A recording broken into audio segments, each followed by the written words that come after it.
வணக்கம் ஜோதிட நண்பர்களே. ஏற்கனவே ராசியை பற்றின முழு விவரங்களையும் பார்த்தாச்சு.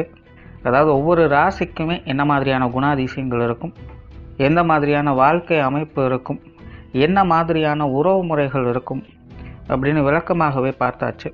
அதே போல் லக்ன விவரங்களையும் பார்த்தாச்சு. ராசி அமைப்பை போலவே லக்னத்திற்கும் ஒவ்வொரு விஷயங்களும் எப்படி இருக்கும் அப்படின்னு தனித்தனியாகவே சொல்லியிருக்கும். பார்க்காதவங்க டிஸ்கிரிப்ஷனில் லிங்க் இருக்கும், செக் பண்ணி பாருங்கள். இனி ராசி மற்றும் லக்னம் இது ரெண்டும் சேர்ந்த அமைப்பு எப்படி இருக்கும் அப்படிங்கிறத பற்றி பார்க்க போகிறோம். ஒரு குறிப்பிட்ட லக்னம் மற்றும் ராசியாக ஒரு மனிதருக்கு அமைந்து வரும் பொழுது அவங்களுக்கு என்ன மாதிரியான விஷயங்கள் இருக்கும் அப்படிங்கிறத பற்றி சில விளக்கங்களை ஜோதிடத்தில் பொதுவாக சொல்ல முடியும். இனி அந்த விஷயங்களை பற்றி தொடர்ச்சியாக பார்க்கலாம். பதிவை பார்க்குறதுக்கு முன்னாடி ஒரு சில விஷயங்களை கவனத்தில் வச்சுக்கோங்க. எப்பவும் சொல்லக்கூடிய விஷயங்கள் தான் இங்கு சொல்லக்கூடிய விஷயங்கள் முழுமையாக உங்களுக்கு பொருந்தணுங்கிற அவசியம் கிடையாது. ஏன்னா ஒரு மனிதனை பற்றி அவங்களுடைய சுய ஜாதகம் மட்டும்தான் முழுமையான விஷயங்களை சொல்ல முடியும். மற்ற விஷயங்கள் எல்லாமே ஒரு பொதுவான அமைப்பு கொண்டது தான். இங்கு சொல்லக்கூடிய விஷயங்களை நீங்கள் கிராஸ் பண்ணி வருவீங்க. உங்களுடைய வாழ்க்கையில் சில அனுபவங்களாகவும் உணர்வுபூர்வமான விஷயங்களாகவும் பெற முடியும். அதே போல் ராசி முக்கியமாக இல்லை லக்னம் முக்கியமாக அப்படின்னாலும் குழப்பிக்க வேண்டாம். ராசி லக்னம் அப்படிங்கிறதெல்லாம் பார்த்திங்கன்னா ஒரு சில ஐடென்டிட்டி மட்டும்தான். ஜோதிட பலன்கள் எடுக்கிறதுக்காக பொதுவாக தெரிஞ்சிக்க வேண்டிய சில விஷயங்கள் அவ்வளோதான். மற்றபடி 9 கிரகங்கள் 12 கட்டம் 27 நட்சத்திரங்கள் கொண்ட ஒரு அமைப்பு தான் நமக்கு முழுமையாக முக்கியம். அதுதான் ஒவ்வொரு செகண்டும் நமக்கு தேவையான எல்லா விஷயங்களையும் தீர்மானிக்கிறது. அதனால் ராசி முக்கியமாக இல்லை லக்னம் முக்கியமாக அப்படின்னாலும் குழப்பிக்காதீங்க. நம்ம யாருன்னு கேட்டால் நம்மளுடைய பேரை எப்படி ஒரு அடையாளமாக சொல்கிறோமோ அந்த மாதிரி தான் நம்மளுடைய சுய ஜாதகத்திற்கு அடையாளமாக இந்த ராசியும் லக்னமும் அமைந்து வருது. மற்றபடி இங்கே எல்லாமே முக்கியம் அப்படிங்கிறத மனசில் வச்சுக்கோங்க. மேச ராசி, மீன லக்னம். பொதுவாகவே மேசராசியில் பிறந்தவங்க ரொம்பவுமே சுறுசுறுப்பாக இருக்கக்கூடியவங்க, எல்லா விஷயங்களையுமே கொஞ்சம் ஆக்டிவாக பெர்ஃபார்ம் பண்ணக்கூடியவங்க அப்படின்னு சொல்லலாம். பட் இந்த மேச ராசி மீன லக்னத்தில் பிறந்தவங்க பார்த்திங்கன்னா சுறுசுறுப்பானவர்கள் மட்டுமல்ல, கலகலப்பானவர்கள் அப்படின்னு சொல்லலாம்.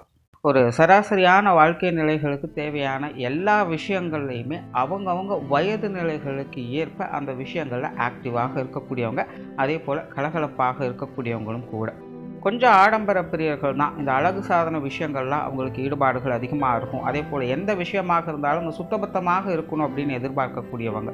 இவங்க எந்த அளவுக்கு உழைக்கிறாங்களோ அந்த அளவுக்கு ஓய்வு சார்ந்த விஷயங்களும் ஈடுபடக்கூடியவங்களாக இருப்பாங்க. அதாவது பொழுதுபோக்கு சார்ந்த விஷயங்களில் இவங்களுக்கு ஒரு தனி ஈடுபாடு அப்படிங்கிறது இருக்கும். ரொம்பவுமே கடினமாக உழைக்கக்கூடியவர்களும் அல்ல, அதே நேரம் ஒரு மந்த புத்தி உடையவங்களும் கிடையாது. எல்லா விஷயங்களையுமே ஒரு பேலன்ஸ்டு நிலைகளில் தான் இருப்பாங்க. அதே போல் பெரும்பாலும் இவங்க லைஃப்பை பார்த்திங்கன்னா ரொம்பவும் ஒரு டேக் இட் ஈஸியாக எடுத்துக்கக்கூடியவங்க தான். எதுலையுமே பெருசாக ரிஸ்க் அப்படிங்கிறதே இருக்கக்கூடாது. என்ன இருந்தாலும் சரி இல்லைனாலும் சரி அமைதியாக நிம்மதியாக சந்தோஷமாக இருந்தால் மட்டும் போதும் அப்படின்னு நினைக்கக்கூடியவங்க தான். இது இருந்தால் தான் நான் சந்தோஷமாக இருப்பேன், இப்படி இருந்தால் தான் நான் நல்லபடியாக இருப்பேன் அப்படிங்கிற மைண்ட் செட்டெலாம் இவங்களுக்கு கிடையாது. இவங்களுக்குள்ள இயற்கையாகவே ஒரு கலை நயம் அப்படிங்கிறது இருக்கும். அதே போல் இயற்கையாகவே ஒரு பேச்சாற்றல் மிகுந்தவங்களாக இருப்பாங்க. அதாவது கடினமாக பேசக்கூடியவங்கள நாசூக்காக பேசக்கூடியவங்களாக இருப்பாங்க. ரொம்பவுமே சைலண்ட்டாக பேசுவாங்க. அதே போல் இந்த பேச்சுவார்த்தைகள் சார்ந்த விஷயங்கள் இடம் பொருள் லேவிலேருந்து எப்படி இருக்கணும் அப்படிங்கிறது இவங்களுக்கு நல்லாவே தெரியும். அண்ட் பொருளாதாரம் சார்ந்த விஷயங்களில் ஈடுபாடுகளை அதிகம் காட்டக்கூடியவங்களாக இருப்பாங்க. லைஃப்பில் ஒரு ஸ்டேஜுக்கு மேலே பார்த்திங்கன்னா இந்த பொருளாதார நிலைகள், இந்த காசு பண சமாச்சாரங்கள் அப்படிங்கிறதெல்லாம் இவங்களுக்கு கொஞ்சம் தொந்தரவுகளாகத்தான் இருக்கும். அதாவது சிலருக்கு இந்த பொருளாதார நிலைகள், காசு பணங்கள் இல்லாத நிலை, நெருக்கடியான சூழ்நிலைகள் அந்த மாதிரியான சிக்கல்களை கொடுக்கலாம். சிலருக்கு இந்த காசு பணங்கள் இருக்கிறதுனாலேயோ குடும்பத்துக்குள்ளே ஏதாவது ஒரு பிரச்சனைகள், சிக்கல்கள், வெள்ளங்கள் அப்படிங்கிறது வந்துக்கிட்டு இருக்கும். ஆக இந்த பொருளாதார நிலைகள் இருந்தாலும் ஒரு வித சிக்கல்கள் இருக்கும், இல்லை அப்படின்னாலும் ஒரு வித சிக்கல்கள், மனசங்கடங்கள் அப்படிங்கிறது தவிர்க்க முடியாததாக உங்களுடைய வாழ்க்கை நிலைகள் பார்க்க வேண்டியதாக இருக்கும். அதே போல் இவங்களுக்கு ஒரு காரியத்தில் இறங்குறதுக்கு முன்னாடி பலவித குழப்ப நிலைகள் அப்படிங்கிறது இருக்கும். காரணம் என்னென்னா இவங்க பெரும்பாலும் கொஞ்சம் டிப்ளமேட்டிக்காக யோசிக்கக்கூடியவங்க தான். எல்லா ஆஸ்பெக்ட்ஸ்லேயும் இது எப்படி இருக்கும் அப்படிங்கிறத பற்றி யோசிக்க ஆரம்பிச்சிடுவாங்க. அதனால் அதனுடைய நிறை குறைகளை முன்னாடியே யோசிக்கக்கூடிய திறன் இவங்களுக்கு உண்டு. இதனாலேயே பலவித குழப்பங்கள், சந்தேகங்களால் ஒரு காரியத்தில் என்ட்ராகிறதுக்கு இவங்க ஆரம்பத்தில் கொஞ்சம் தயக்கப்படவே செய்வாங்க. கிளியராக சொன்னால் இவங்களுடைய மனம் எதாக இருந்தாலும் பார்த்துக்கலாம், தைரியமாக இறங்கலாம் அப்படின்னு இவங்க உத்வேகப்படுத்திக்கிட்டே இருக்கும். ஆனால் புத்தியானது இப்போ வேண்டாம் அப்புறம் பார்த்துக்கலாம் அப்படின்னு கொஞ்சம் ஒதுக்கி போடத்தான் செய்யும். அதனாலேயே பெரும்பாலுமே இவங்க பார்த்திங்கன்னா எந்த ஒரு புதிய காரியத்திலும் அவ்வளோ சீக்கிரத்தில் இறங்குறதில்ல. பட் இறங்கிட்டாங்க அப்படின்னா அதில் முடிவுகள் சாதகமாக இருக்கிற வரைக்கும் ட்ரை பண்ணிக்கிட்டே இருப்பாங்க. பட் என்னென்னா இவங்க வந்து அதிகமான ரிஸ்க் இருக்கக்கூடிய விஷயங்களில் கால் வைக்க மாட்டாங்க. ஒருவேளை தப்பி தவறி இவங்களுக்கு எதிர்பார்க்காத நிலைகள் அந்த மாதிரியான ஒரு சூழ்நிலைகள் வரும் பட்சத்தில் இவங்க வந்து அந்த மாதிரியான சூழ்நிலைகளை பின்வாங்கவே செய்வாங்க.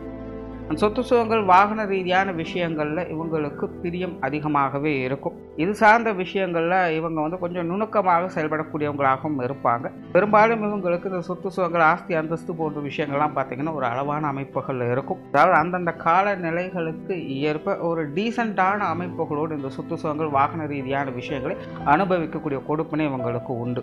பெரும்பாலும் இவங்களுக்கு பார்த்திங்கன்னா இந்த கூட்டு முறையில் அமையக்கூடிய சொத்து அமைப்புகள் அப்படிங்கிறது ஏற்படும். பொருளாதாரம் சார்ந்த விஷயங்கள் பெரும்பாலும் இவங்களுக்கு கொஞ்சம் சாதகமான நிலைகளில் தான் இருக்குது. அதாவது இந்த ராசி லக்ன அடிப்படையில் பார்க்கும்பொழுது எப்படியோ ஏதோ ஒரு வகையில் இவங்களுடைய பொருளாதார தேவைகள் அப்படிங்கிறது பூர்த்தி ஆகிட்டு தான் இருக்கும். பெரும்பாலும் இந்த பொருளாதார அமைப்புகள் அப்படின்னு பார்க்கும்பொழுது இவங்களுக்கு இயல்பாகவே இந்த பொருளாதார நிலைகள் ஒரு பேக்கப் இருக்கிற மாதிரி தான் இருக்கும். ஏதோ ஒரு வகையில் ஒரு அசட் மூலியமாகவோ அது வேறு ஏதாவது ஒரு ஃபினான்ஷியல் ஸ்ட்ரென்த் மூலமாகவோ இவங்களுக்கு இந்த ஃபினான்ஷியல் ரீதியாக ஒரு உறுதுணையான விஷயங்கள் அப்படிங்கிறது இவங்கக்கிட்ட இருந்துக்கிட்டு தான் இருக்கும். ஒரு சிலருக்கு மட்டும்தான் இந்த சுய ஜாதக ரீதியாக சில கிரகங்களுடைய அமைப்புகள் ஏற்குமாறாக இருக்கும் பட்சத்தில் இந்த பொருளாதார நிலைகளில் அவங்களுக்கு கிடைக்கும். ஆனால் கிடைக்கிற விஷயத்தில் தக்க வைத்து கொள்ள முடியாமல் அதை விரயம் பண்ணக்கூடிய அமைப்புகளில் அவங்க இருந்து வருவாங்க. அந்த மாதிரியான நிலைகள் இருக்கக்கூடியவங்களுக்கு தான் இந்த பொருளாதார சிக்கல்கள் அப்படிங்கிறது கொஞ்சம் அதிகமாக இருக்கும். பட் ஜென்ரலாக இந்த மேசராசி மீன லக்னம் அப்படின்னு வரும்போது பொருளாதார நிலைகளில் பேலன்ஸ்டான அமைப்புகள் தேவைகள் பூர்த்தியடையக்கூடிய நிலைகளை தான் அதிகம் பார்க்க முடியுது. பொது விஷயங்கள் மற்றும் பொது காரியங்களில் அளவான ஈடுபாடுகளை காட்டக்கூடியவங்களாக இருப்பாங்க. பெரும்பாலும் வெளி இடங்களில் மதிப்பு மரியாதை கௌரவத்தோடு இருக்கணும் அப்படின்னு ஆசைப்படக்கூடியவங்களாக இருப்பாங்க. அதே போல் இந்த வெளி விஷயங்கள் காரியங்கள் பொது வாழ்க்கை சம்மந்தப்பட்ட விஷயங்கள் இது எல்லாமே பார்த்திங்கன்னா பெரும்பாலும் இவங்களுக்கு ஒரு சுமூகமான அமைப்புகள் தான். பெரிய அளவில் இந்த போட்டி பந்தயங்கள் பகை போன்ற விஷயங்கள்லாம் இவங்களுக்கு இருக்கிறது இல்லை. ஆனால் பேச்சுவார்த்தைகளால் சங்கடங்கள் அப்படிங்கிறது கண்டிப்பாக ஏற்பட்டுரும். அதாவது இவங்க என்னதான் கலகலப்பான நபர்களாக இருந்தாலும் பேச்சுவார்த்தைகள்னு வரும்போது கொஞ்சம் ரஃப் அண்ட் டஃப்பான ஆட்களாக தான் இருப்பாங்க. நான் சொன்னதான் அப்படிங்கிற மாதிரியான ஒரு அடமெண்டல் தன்மைகள்லாம் அந்த விஷயங்கள்ல இருக்கும். அதே மற்றவங்க சைட்லேருந்து பார்க்கும்பொழுது இதுக்கு அப்படியே ஆப்போசிட்டில் இருப்பாங்க. அதனால் இவங்களுக்கு மற்றவங்களோட இந்த பேச்சுவார்த்தைகள் சம்மந்தப்பட்ட விஷயங்களில் நிறைய கான்ட்ரவர்சியான தன்மைகள் அப்படிங்கிறது இருக்கும். எதை நம்புறது எதை நம்பக்கூடாது அப்படிங்கிறதே தெரியாது. எது சரி எது தவறு அப்படிங்கிறதும் புரியாது. மற்றவங்க சொன்னபடி இருப்பாங்களா அப்படிங்கிறதும் புரியாது. அதனால் மற்றவங்க சொல்லிட்டாங்க சரி இவங்க நடந்து ஒரு விஷயத்தில் இறங்கலாம் அப்படிங்கிறதும் முடியாது. ஸோ இந்த பேச்சுவார்த்தைகள் சார்ந்த விஷயங்களால் தேவையில்லாத சங்கடங்கள் பிரச்சனைகள் அப்படிங்கிறது மற்றவங்களால் ஏற்படும். ஸோ அந்த விஷயங்களை தான் இவங்க கொஞ்சம் கேர்ஃபுல்லாக இருக்கணும். மற்றபடி இந்த வெளி விஷயங்கள் காரியங்கள் வகையில் ஒரு சுமூகமான தன்மைகளை இவங்க பெரும்பாலும் எதிர்பார்க்கலாம். ஆன்மீக ரீதியான விஷயங்களில் ஈடுபாடுகள் உடையவங்களாகவே இருப்பாங்க. இயற்கையாகவே இந்த மேஷம் மீனம் அப்படிங்கிறது ராசியாக இருந்தாலும் சரி லக்னமாக இருந்தாலும் சரி இந்த ஆன்மீக வாழ்க்கையில் ஓரளவுக்காக அவங்க ஈடுபாடுகளை காட்டி வருவாங்க. இதில் ராசியும் லக்னமும் ஒன்றாக இருக்கிறதுனால இந்த ஆன்மீக வாழ்க்கையில் அதாவது ஜென்ரலான விஷயங்கள் உங்களுக்கு ஈடுபாடுகள் அப்படிங்கிறது கண்டிப்பாக இருக்கும். இவங்களுடைய அந்திம காலங்களில் இந்த ஆன்மீக விஷயங்களில் ஒரு தேடல் மனப்பான்மையோடு அதிலே கொஞ்சம் மூழ்கி இருக்கக்கூடியவங்களாகவும் இருப்பாங்க. இது எல்லாமே வந்து வயது நிலைகளுக்கு ஏற்ப ஒரு படிப்படியான நிலைகள் தான். குழந்தை பருவத்தில் தேவையான விஷயங்கள் இருக்கும். அதுக்கப்புறம் குடும்ப வாழ்க்கை அப்படிங்கிறது இருக்கும். அதெல்லாம் முடிச்சுட்டு கடைசி காலகட்டங்களில் இந்த ஆன்மீக விஷயங்களில் ஈடுபாடுகளை அவங்க அதிகம் காட்டி வருவாங்க. அதற்கு முன்னாடியெல்லாம் பார்த்திங்கன்னா ஒரு ஜென்ரலான ஆன்மீக சமாச்சாரங்கள் அவங்களுக்கு இயற்கையாகவே ஈடுபாடுகள் அப்படிங்கிறது இருந்துக்கிட்டு இருக்கும். அதே போல் பிரயாணம் சார்ந்த விஷயங்களையும் ஒரு ஈடுபாடுகளை காட்டக்கூடியவங்களாகத்தான் இருப்பாங்க. நார்மலாக இவங்க பிரயாணங்களில் கொஞ்சம் அவசரத்தை காட்டக்கூடிய தன்மை அப்படிங்கிறது இருக்கும். பிரயாணம் சார்ந்த விஷயங்கள்லாம் அடிக்கடி கொஞ்சம் டென்ஷன் ஆகக்கூடிய நிலைகள் அப்படிங்கிறது இருக்கும். இந்த மாதிரியான விஷயங்கள் மட்டும் இவங்க கொஞ்சம் கண்ட்ரோலோட இருக்கணும். காரியங்கள் மற்றும் செயல்பாடுகள் வகையில் ஒரு சுமூகமான தன்மைகளை பெற்றவங்களாக இருப்பாங்க. இயற்கையாகவே இந்த மேஷராசி மீன லக்னத்தில் பிறந்தவங்க பார்த்திங்கன்னா தனக்கு பிடித்த விஷயங்கள் காரியங்களை மட்டும்தான் இவங்க செய்வாங்க. உங்களுக்கு ஒரு விஷயம் பிடிக்கல அப்படின்னா அது என்ன மாதிரியான விஷயங்களாக இருந்தாலும் இவங்க அதை பொருட்படுத்துறது கிடையாது. பட் அதுவே இவங்களுக்கு அது பிடிச்சிருக்கு அப்படின்னா அது என்ன மாதிரியான மோசமான நிலைகளாக இருந்தாலும் இவங்களுக்கு பிடிச்சிருக்குங்கிற காரணத்தினாலே அதில் இவங்க ஈடுபட்டு வருவாங்க. ஸோ அதனால் இவங்க வந்து இயற்கையாகவே இவங்களுக்கு எதில் இன்ட்ரெஸ்ட் இருக்கோ அதை மட்டுமே செய்யக்கூடியவங்களாக இருப்பாங்க. அதே போல் காரியங்கள் மற்றும் செயல்பாடுகளில் இவங்களுக்கு நார்மலாகவே சின்ன சின்ன தடை தாமதங்கள் அப்படிங்கிறது இருந்துக்கிட்டு தான் இருக்குது. எதை எடுத்தோம் கவுத்தோன்னு முடிக்க முடியாது. அதே போல் இவங்க வந்து கொஞ்சம் பொறுமைசாலிகளும் கூட. மேசராசிக்காரங்க ரொம்பவுமே ஆக்டிவாக இருக்கக்கூடியவங்க தான்.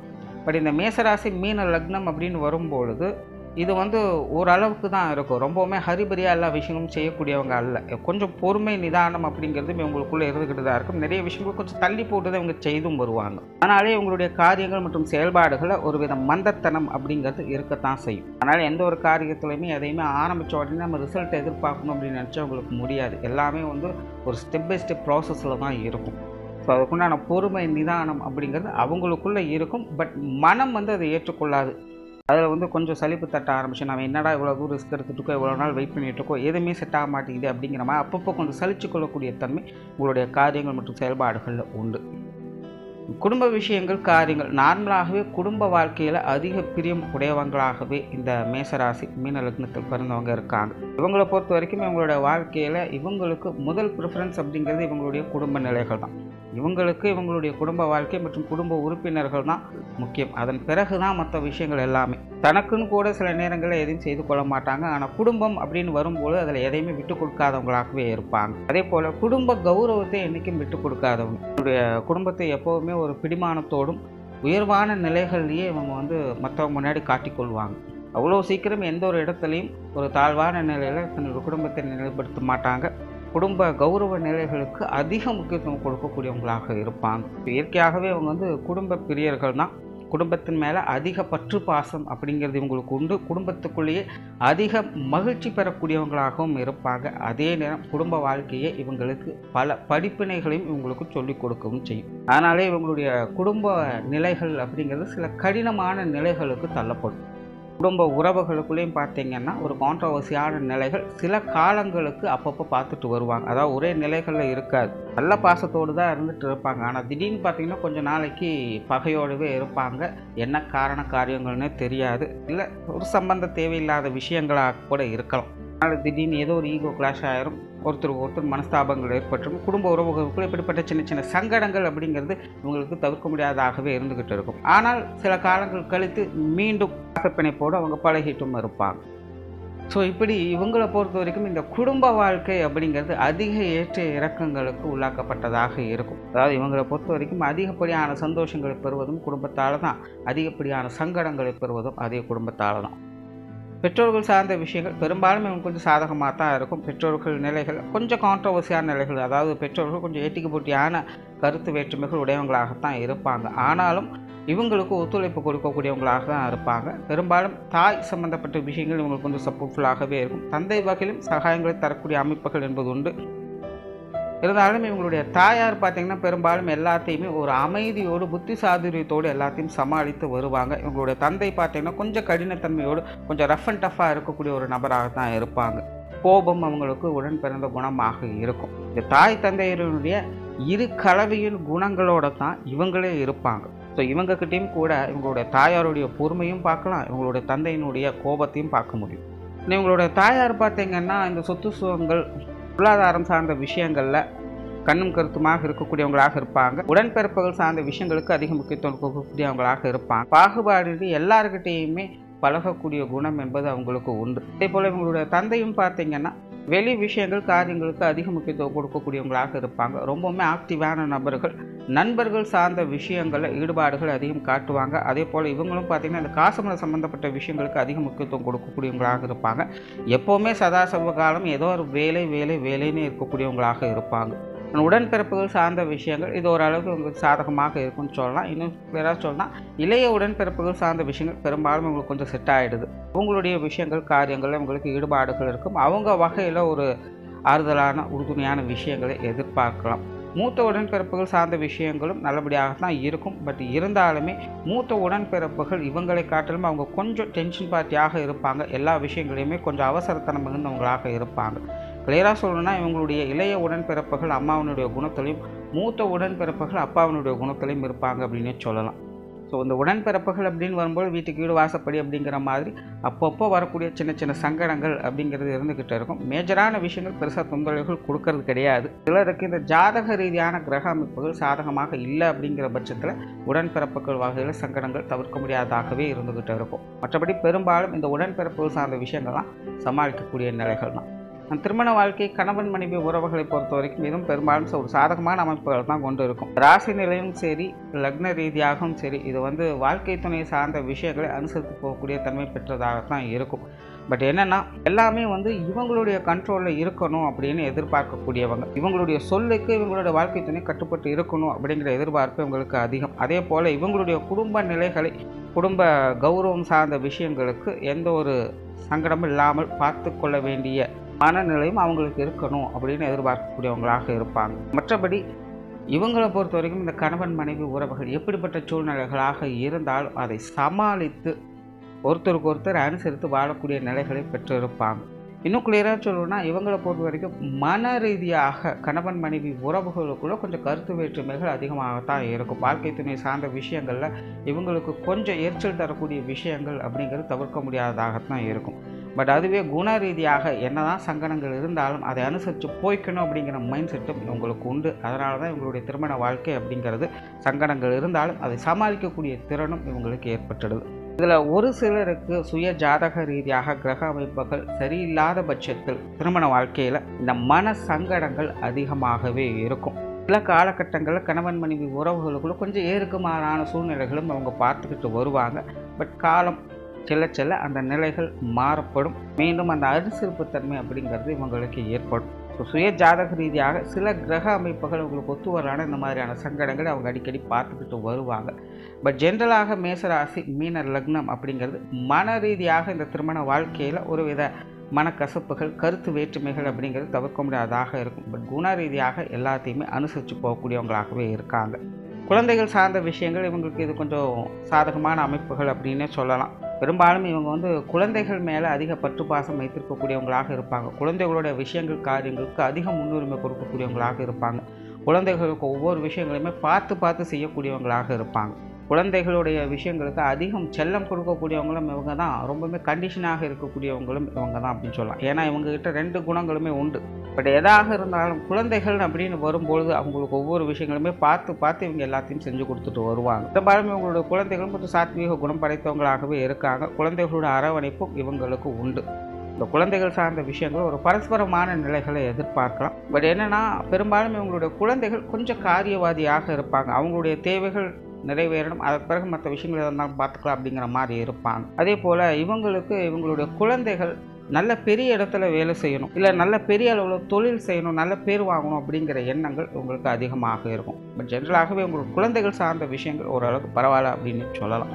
உற்றார் உறவினர்கள், நண்பர்கள் சார்ந்த விஷயங்கள் இதெல்லாமே ஒரு கலவையான அமைப்புகள் தான். நண்பர்கள், உறவினர்கள் அப்படிங்கும்போது அங்கே பாசிட்டிவான விஷயங்களும் கண்டிப்பாக இருக்குது, நெகட்டிவான விஷயங்களும் கண்டிப்பாக இருக்குது. இது காலநிலைக்கு தகுந்த மாதிரி மாறி வந்து போயிட்டே தான் இருக்கும். எதை நம்புறது எதை நம்பக்கூடாது அப்படிங்கிறதே புரியாது. ஸோ முடிஞ்ச அளவுக்கு இவங்க சம்மந்தப்பட்ட விஷயங்கள்லாம் கொஞ்சம் பட்டுப்படாமல் தொட்டுதடாமல் இருக்கிறதே நல்லது. தொழில், வேலை, உத்தியோகம் சார்ந்த விஷயங்கள் பெரும்பாலும் இவங்க கொஞ்சம் சாதகமான அமைப்புகள் அப்படின்னே சொல்லலாம். பட் பிரச்சனை என்னென்னா ஆரம்பத்தில் சொன்ன மாதிரி இவங்களுக்கு விருப்பப்பட்ட விஷயங்களை மட்டுமே இவங்க செய்வாங்க. இவங்க கொஞ்சம் கம்ஃபர்ட் ஜோனே அதிகம் எதிர்பார்க்கக்கூடியவங்களாக இருப்பாங்க. அதே போல் எதையும் அறிபறியாக செய்யக்கூடியவங்க அல்ல. எதுலேயுமே ஒரு பொறுமை, நிதானம் அப்படிங்கிறது கண்டிப்பாக இருக்கும். அதனால் மற்றவங்க அவசரப்படுறாங்க அப்படிங்கிறனால இவங்களால் எந்த ஒரு காரியத்தையுமே செய்ய முடியாது. இந்த மாதிரியான சின்ன சங்கடங்கள் அப்படிங்கிறது உங்களுடைய தொழில், வேலை, உத்தியோக ரீதியாக இருக்கும். ஸோ இதற்கு தகுந்த மாதிரியான விஷயங்கள், காரியங்கள் அவங்க ஈடுபட்டாங்க அப்படிங்கும்போது அதில் ஒரு கம்ஃபர்ட்டான விஷயங்களை எதிர்பார்க்க முடியும். ஒரு சாதகமான தொழில், வேலை, உத்தியோகம் சம்மந்தப்பட்ட விஷயங்கள்லாம் அவங்களுக்கு அமையவும் செய்யுது. அதே போல் இவங்களை பொறுத்த வரைக்கும் ஒரு ஸ்டெப் பை ஸ்டெப்பான டெவலப்மெண்ட்டு தான் இருக்கும். இன்றைக்கி ஒரு விஷயத்தை ஆரம்பித்து நாளைக்கே பெருசாகலாம் அப்படிங்கிறதெல்லாம் இருக்காது. படிப்படியாக மெதுவாகத்தான் முன்னேறி வருவாங்க. சிலருக்கு இந்த வெளியூர் மற்றும் வெளிநாடு சம்மந்தப்பட்ட விஷயங்களில் சாதகமான அமைப்புகளை கொடுக்கும். பெரும்பாலும் பார்த்திங்கன்னா இவங்க அந்த பிறந்த இடத்தை விட்டு வெளி இடங்களுக்கு போய் வேலை செய்யக்கூடிய அமைப்புகள், தொழில் செய்யக்கூடிய அமைப்புகள் என்பது உங்களுக்கு உருவாகுது. ஸோ ஓவராலாக இந்த மேசராசி மீன லக்னம் என்பது ஒரு சாதகமான அமைப்பு தான். ஒரு சராசரியான வாழ்க்கை நிலையில் அந்தந்த வயது நிலைக்கு தகுந்த விஷயங்களை ஏற்ற இறக்கங்களோடு இவங்க பார்த்துக்கிட்டு வருவாங்க. நன்றி, வணக்கம், வாழ்க வளமுடன்.